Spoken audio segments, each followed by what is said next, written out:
এরকম cheesy chicken Krebs বানানো কতটা সহজ দেখে নিন। আর তার জন্য প্রথমেই একটা বোলের মধ্যে নিয়ে নিন অল্প একটু সর্ষের তেল, তার মধ্যে দিয়ে দিন কাশ্মীরি লঙ্কার গুঁড়ো, হলুদ গুঁড়ো, অল্প একটু জিরে গুঁড়ো, সাথে যাবে ধনে গুঁড়ো, ব্ল্যাক পেপার পাউডার, অল্প একটু গরম মশলা, এছাড়াও যাবে আদা রসুন বাটা আর স্বাদ মতো নুন। ব্যাস এবারই সব কিছুকে ভালো করে একবার মিশিয়ে নিন।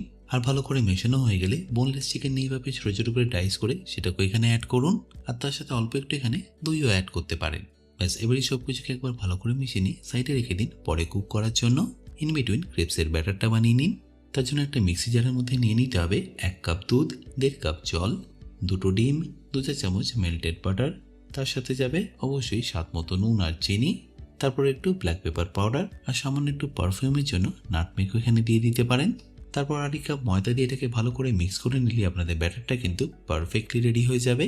এবার চিকেনটাকে কুক করার জন্য আমি একটা ফ্রাইং প্যানের মধ্যে নিয়ে নিচ্ছি অল্প একটু সাদা তেল।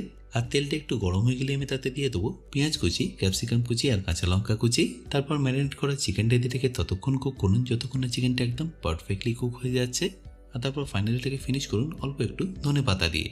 আচ্ছা, এবার আমি এখানে ক্রেপসের জন্য শিটটা বানিয়ে নেবো। খুব সিম্পল, জাস্ট ফ্রাইং প্যানের মধ্যে অল্প একটু তেল স্প্রে করে এইভাবে ব্যাটারটা দিয়ে দিন।